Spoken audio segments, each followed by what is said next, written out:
बिस्मिल्लाहिर्रहमानिर्रहीम। अस्सलाम वालेकुम व्यूअर्स, कैसे हैं आप लोग? यकीनन सब खैर खैरियत से हो गए। आज हम एक ऐसी छत पे मौजूद हैं, बल्कि एक ऐसे उस्ताद मोहतरम के पास मौजूद हैं जो किसी तारुफ के मोहताज नहीं है, जिनकी कबूतरबाजी या कबूतर परवरी में बहुत ही ज़्यादा खिदमात हैं।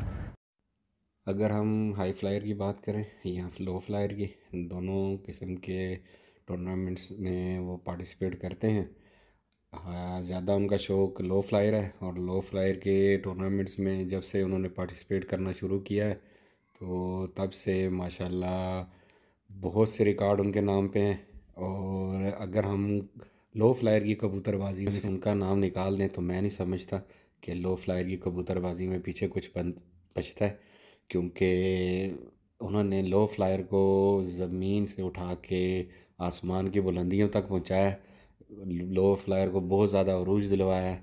और पाकिस्तान में नहीं बल्कि पाकिस्तान से बाहर भी दुनिया उनको जानती है। मैं बात कर रहा था जनाब उस्ताद अब्दुल बासित साहब की, बहुत ही नफीस शख्सियत जी। बात की जाए उनके रिकॉर्ड की, हाई फ्लायर में भी चैम्पियन है, लो फ्लायर में भी चैम्पियन, और इस साल 2023 में रेसर कबूतरों में एंट्री ली और उसके भी चैम्पियन हुए जी। उस्ताद मोहतरम से तो बातचीत होगी, लेकिन उससे पहले मैं आपको, मेरे साथ जो दोस्त अहबाब मौजूद हैं जो आज उस्ताद से जब हम इंटरव्यू करेंगे तो यहाँ हमारे साथ मौजूद हैं, उनका तारुफ करवाता चलता हूँ मैं आपसे। मौजूद हैं आसिफ भाई हैं, खलीफा हैं उस्ताद अब्दुल बासित के, और इनके साथ हैं साबिर भाई, ये भी खलीफा हैं, लेकिन ये उस्ताद अब्दुल हमीद बलोच हैं जो उनके खलीफा हैं। और मेरे साथ मौजूद हैं उमर भाई हैं, ये उस्ताद निसार के खलीफा हैं। अब्दुल्ला नियाजी भाई, ये हमारे दोस्त, खलीफा भी नहीं है, शागिर्द भी नहीं है, लेकिन शौकीन है और मुख्तलिफ वीडियोस में आए हैं। तो हमारे साथ मौजूद हैं उस्ताद अब्दुल बासित साहब। अस्सलाम वालेकुम। वालेकुम अस्सलाम। कैसी तबीयत? अल्हम्दुलिल्लाह जी, अल्लाह पाक का बड़ा करम और एहसान है। सबसे पहले तो उस्ताद आपकी बहुत मेहरबानी, बहुत मसरूफियत में से आपने हमें टाइम दिया है, तो माशाल्लाह। अभी दोस्तों फार्म हाउस पे मौजूद है हम उस्ताद के, और बातचीत उस्ताद से चलेगी। तो न्याज साहब, आपका क्या सवाल जवाब है उस्ताद से, क्या करेंगे? सबसे पहले तो उस्ताद का बहुत बहुत शुक्रिया, हम उनके पास बैठे हुए हैं। बाकी बहुत से हजरात खलीफा हैं, मैं कबूतर परवर हूँ और कबूतर की मोहब्बत ने जो है ना मुझे पास बिठाया हुआ है, और इंशाल्लाह बाद में भी इनसे मुलाकात रहेगी। तो हम उस्ताद के पास आए थे। उस्ताद के बहुत से कबूतर बहुत फेम करते हैं और उनका हाइप है, लोग जानना चाहते हैं उनके कबूतरों के बारे में। मैं अभी लास्ट टाइम विजिट पे था मियाँ वाली में, बहुत मशहूर उस्ताद हैं मियाँ वाली के अंदर, लोग हैं बहुत अच्छे कबूतर परवर हैं, बल्कि पूरे पाकिस्तान में ही बहुत शौक करने वाले लोग हैं। और शौक करने वाले लोग कांटेक्ट में रहते हैं, अच्छे कबूतरों को देखना चाहते हैं, उनको पसंद करना चाहते हैं, या वो चाहते हैं कि वो ऐसे कबूतर हमारे पास भी परवाज़ करते हों। तो उस्ताद के जौनसरे कबूतर हैं बहुत मशहूर, मैंने वहाँ पर भी इनकी बड़ी शोहरत सुनी। खुद उस्ताद जो अब्दुल बासित हैं साहब हैं, इनके बारे में भी लोग उनको जानते हैं, और इनका नाम फेम इसी वजह से है कि जितने भी कबूतर परवर हज़रात हैं वो जिनके कबूतर बहुत अच्छी जो है वो परफॉर्मेंस देते हैं, उनको लोग याद करते हैं, उनके बारे में जिक्र करना और पूछना पसंद करते हैं। वो कबूतर भी आपको इस वीडियो जो पार्ट 1, 2 के साथ वीडियो लगेगी, उनमें हम उस्ताद के कबूतर भी दिखाए हैं, खुद हाथ में भी पकड़े हैं, कुछ उस्ताद से पूछेंगे उनके बारे में। हमने अपने तौर पे जो ऑब्जर्वेशन थी उसका अक्स किया है वीडियो के अंदर, वो आप देखेंगे। तो उस्ताद के पास हम मौजूद हैं, उस्ताद का बहुत बहुत शुक्रिया। एक बहुत खूबसूरत सी जगह है, ये फार्म हाउस है, और मौसम हल्का हल्का ठंडा हो रहा है, और बहुत बेहतरीन जगह है बैठने की, बात करने के लिए। तो उस्ताद जी बहुत बहुत शुक्रिया। जज़ाकल्लाह जी, आप लोग तशरीफ़ लाए। सबसे पहले तो आप सबका शुक्रिया कि आपने टाइम दिया मुझ जैसे नाचीज़ इंसान को। और ये जो महफिलें जो हमारी रौनकें हैं, ये कबूतर परवरी की वजह से ही हैं। तो अल्लाह पाक तमाम हमारे जो शौकीन भाई हैं उन्हें जोड़ के रखे, मिला के रखे, यही सबसे पहले हमारी काविश है। और हमारी कोशिश भी यही है कि इस कबूतर परवरी की वजह से आज सिर्फ कराची नहीं, पाकिस्तान बल्कि दुनिया के हर कोने में हमारे लोगों को लोग जानते हैं। और ये शो की वो वसीला बना कि हमें आपस में मिलाने का, जोड़ने का। वरना देखें, किसी का ताल्लुक पाकिस्तान के किस कोने से, किसी का ताल्लुक इंडिया किसी कोने से, कोई सऊदीया, कोई दुबई, लेकिन आज आपस में हम इस तरीके से एक साथ मिलते हैं या एक साथ हमारी बातचीत होती है जिस तरीके से हम एक फैमिली के लोग हों। तो सबसे पहले तो कबूतर परवरी एक रंग व नस्ल और मज़हब से बालातर होकर एक फैमिली है, और हमने इस फैमिली में बड़े छोटे की इज़्ज़त करनी है जिस तरीके से अपने घर और अपनी फैमिली में करते हैं। और इंशाल्लाह यही कामयाबी की बुनियाद बनेगी, और यही कामयाबी की बुनियाद अल्हम्दुलिल्लाह बन चुकी है कि पूरी दुनिया में आज मुझे एहसास इस तरह हुआ कि मैं इसी साल जनवरी में सऊदी अरब गया। आप यकीन करें कि वहाँ लोगों ने जो हमारी ज़बान भी नहीं जानते, वो बाकायदा वो ट्रांसलेटर लेके आते थे और पूरा पूरा दिन उनकी कोशिश होती थी हमारे साथ रहें, हमें अपने घरों में ले जाते थे, अपने साथ रखते थे। फिर उसके बाद मैं यूएई का मेरा ट्रिप हुआ, यूएई की 7 रियासतें में घूमा। ऐसे ऐसे लोग जिन्हें हमने कोई बाई फेस देखा ही नहीं था, वो बेचारे आते थे, इतनी इज्जत करते थे। तो ये क्या हुआ, हमारी जो एक फैमिली की सूरत है कबूतरबाजी, उसकी वजह से आज ये मकबूलियत अल्लाह पाक ने दी। सवाल जो आप करते हैं शुरू उस्ताद से, तो उस्ताद ये कबूतरबाजी कब से स्टार्ट की है उस्ताद? मैं असल में बचपन से जब क्लास 3 में था तो उस वक्त हमारे घर उस वक्त भी कबूतर थे, बड़े भाई मेरे शौक़ करते थे।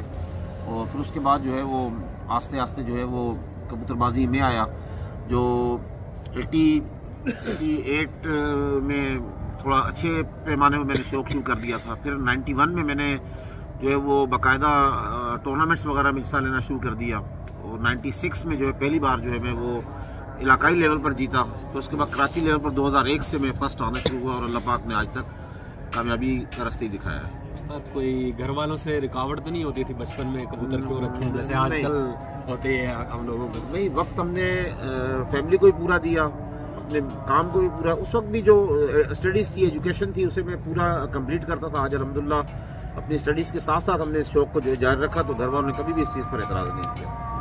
तो जी रोक लो जी उस्ताद, अभी जो शो कर रहे हैं अभी तो माशाल्लाह अभी लेटेस्ट जो चल रहा है आपका रेसर का चल रहा है। जी, रेसर का चल रहा है। तो उस्ताद वैसे आपने हाई फ्लायर का भी शौक किया है, लो फ्लायर का भी है, रेसर का भी है, आपका पसंदीदा शौक कौन सा इन तीनों में?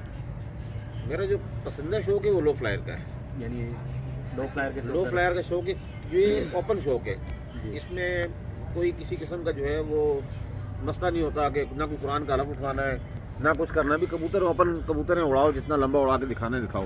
ना कोई टाइम की बाउंडिंग है कि रात 8:30 बजे ही बिठाना ज़रूरी है, उसके बाद बैठेगा तो टाइम नहीं मिलेगा। तो ये एक ओपन गेम है, इसको खेलने में मुझे ज़्यादा मज़ा आता है। उस्ताद ये कबूतर लो फ्लायर कबूतर जो है, जी, इनको पट्टी वाला क्यों कहते हैं? देखिए, लो फ्लायर सबसे पहले तो ये इसके वर्ड्स की मीनिंग पता होनी चाहिए कि लो फ्लायर उसकी हाइट पे नहीं जा रहा, लो उसकी फ्लाइंग टोटल जो है वो लो है। पट्टी उर्दू में कहते हैं कि पट्टी मारना, जी लंबी लंबी पट्टियां मार रहा है कबूतर, तो पट्टी वाला भी कहते हैं इसको। सर लो फ्लायर को भी हाइट में उड़ाया जा सकता है? लो फ्लायर को हाइट में तो क्या बंद करके भी उड़ाया जा सकता है। अच्छा। लो फ्लायर कबूतर को आप आसमान की में डुबा के बंद करके भी उड़ा सकते हैं। मैक्सिमम टाइम वो बंद रहेगा और बिल्कुल बारीकी से खुलेगा और खुलने के बाद आगे बैठेगा। वैसे जो ब्लड लाइन है इसकी लो फ्लायर की, जी, अगर नॉर्मल उड़ेगा तो लो फ्लायर उड़ेगा, बाकी एज आ उस्ताद आप उसको उड़ा सकते हैं, बंद भी उड़ा सकते हैं और उसको आप चमक में भी उड़ा सकते हैं। हाई फ्लायर को नीचे भी उड़ा सकते हैं। अच्छा, हाई फ्लायर को आप नीचे भी उड़ा सकते हैं और लो फ्लायर को आप बंद करके भी उड़ा सकते हैं। देखिए, असल में जो खसलतन आदतन अल्लाह पाक ने ये कबूतर बनाए हैं, इसमें यह है कि हाई फ्लायर आसमान जाकर उड़ेगा और लो फ्लायर जो नेचुरल उसकी उड़ान है, लो फ्लायर जो है नीचे उड़ेगा। लो फ्लायर में ना लोग कबूतर देख रहे होते हैं, हम आप जितने उस्ताद हैं उनकी वीडियो देखते हैं, कबूतर के पर पुर्जा कैसे देखा जाता है, पट्टी वाले का ब्लड कैसे देखा जाता है? देखिए, ऐसी कोई साइंस ने लेबॉर्ट्री तो ईजाद की नहीं ना कि खून का पता चले। खून, अब मेरी किसी शख्स से दोस्ती है, फॉर एग्जांपल मेरी नई नई दोस्ती हुई है, मुझे क्या मालूम चलेगा कि बंदा 1 नंबर है कि 2 नंबर है, अच्छा है या बुरा है, या चोर है या साहूकार है? तो उसका वक्त गुजारने से पता चलता है। इस तरीके से जो लो फ्लायर हो चाहे हाई फ्लायर हो, आपके घर पे वो कबूतर आया, आपने उसको आजमाया खुद अपने घर से उड़ा के कि भी इसकी उड़ान क्या है, इसका रिजल्ट क्या आ रहा है, इसकी वापसी क्या है, तो वहाँ से खून का अंदाज़ा होता है। ये सवाल ना 2 वजह से मेरे दिमाग में आया। एक वजह तो ये कि काबली कबूतर का तो ब्लड लाइन आप कहीं ना कहीं अंदाज़ा लगा लेते हैं कि ये टिड्डियों में से ब्लड लाइन चल रही है, फिरोजपुरी चल रही है। पट्टी वालों में क्योंकि 3-4 आंखों के अंदर ही कबूतर घूम रहा है, तो हमें ये अंदाजा नहीं होता इसका ब्लड से क्या ताल्लुक है। लेकिन मैं कई आप जैसे हजरात, आप मतलब कबूतर देखेंगे वो हमारी नज़र में या आम में पर पुर्जे का इतना अच्छा नहीं होगा, लेकिन आप बोलेंगे इसको ब्रीड में डालो, ये ब्रीड के लिए बहुत अच्छा होगा। तो इसका मतलब है आप कहीं ना कहीं उसके अंदर ब्लड को नहीं, किस तरह कोई दुनिया का उस्ताद जो है ना उस कबूतर की ब्लड के बारे में बात नहीं कर सकता। हाथ में कबूतर पकड़ के, जब कबूतर को हाथ में लिया जाता है, उसकी हड्डी देखी जाती है, उसका पर पुर्जा देखा जाता है, उसकी दुम की साख देखी जाती है, उसका सर, खोपड़ी, इन चीज़ों को देख सकते हैं। बाकी कोई दुनिया में लेबॉर्ट्री नहीं है कबूतर देख के बताया जिसका खून अच्छा है बुरा है। अब मुझे आप एक बात बताएं, एक माँ बाप के 5 बेटे हैं, क्या 5 के 5 मास्टर्स करके हाई क्वालिफाइड और दुनिया में अपना नाम बना लेंगे? नहीं।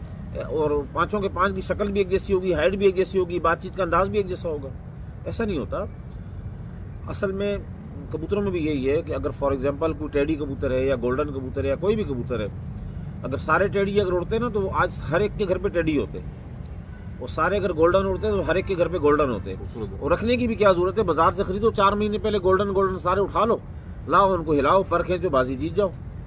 तो बात ये कि नस्लें मेंटेन की जाती हैं, उन कबूतरों को अपने घरों में रखा जाता है, उनकी नस्लों को रखा जाता है। आपको पता है कि इसका दादा, इसका बाप, इसका परदादा।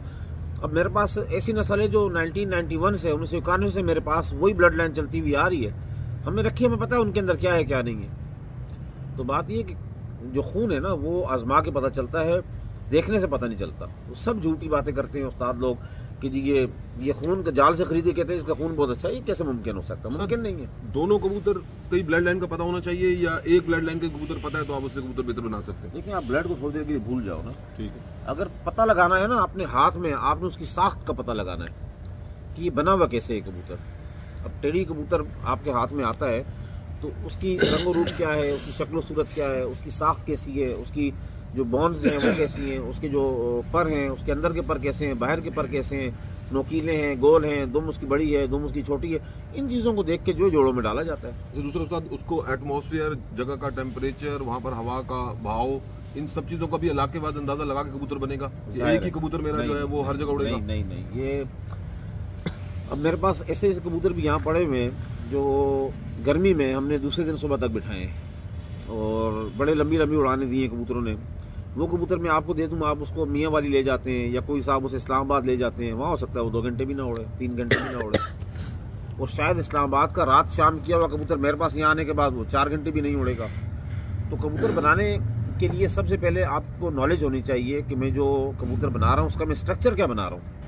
और कहाँ उड़ना है? हाँ, मैंने मॉइस्चर वाले इलाके में उड़ाना है, हवा वाले इलाके में उड़ाना है, कितने टेम्परेचर वाले इलाके में उड़ाना है।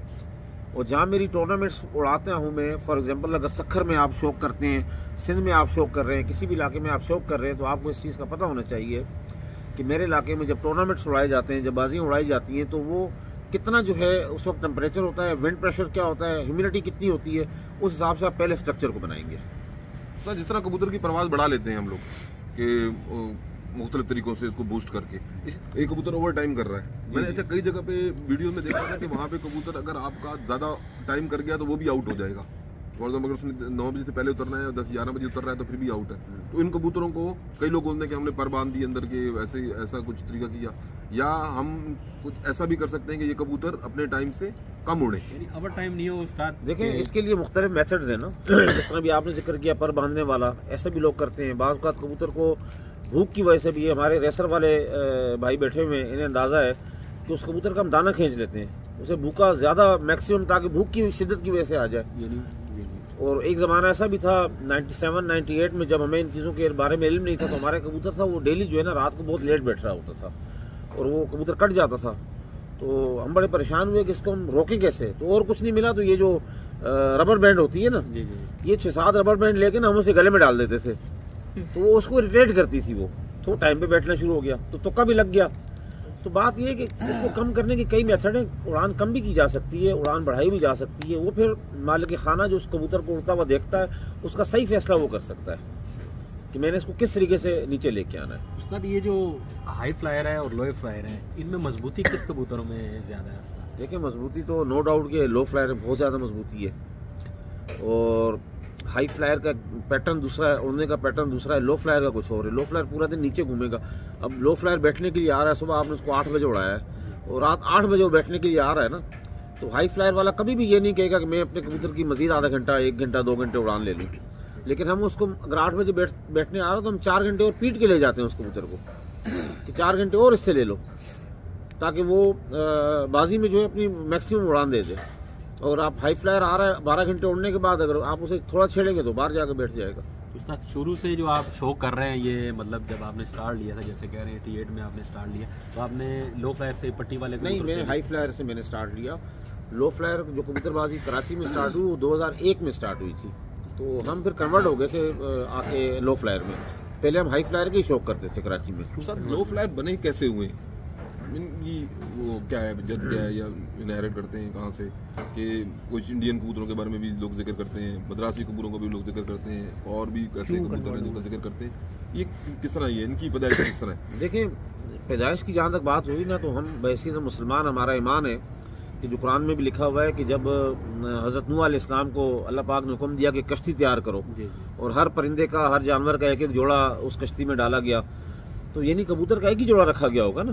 बिल्कुल सही। तो बात ये कि उसके बाद ये नस्लें मैन्युफैक्चरिंग जो है ना वो कोई भी नहीं है, बस ये बनते बनते बनते आज से कोई 200-250 साल पहले बाकायदा जब इसका एक तरीक़ाकार शुरू हुआ था, टूर्नामेंट्स वगैरह या बाजी लोग दूर बदूर उड़ाना शुरू हो गए थे, ये पुरानी 250-300 साल पहले की एक बातें। तो उसमें कैटेगराइज कर दिया गया था इन कबूतरों को कि जो बंद होकर आसमान में उड़ रहे हैं वो अलग कबूतर है, और जो नीचे नीचे घूम सब लोगों के होते होंगे, तो नीचे उड़ने वालों को अलग कर दिया गया, ऊपर उड़ने वालों को अलग कर दिया गया। वहाँ से वो नस्लें बनना शुरू हो गई कि ये पट्टी वाले, लो फ्लायर हैं, ये फलाने।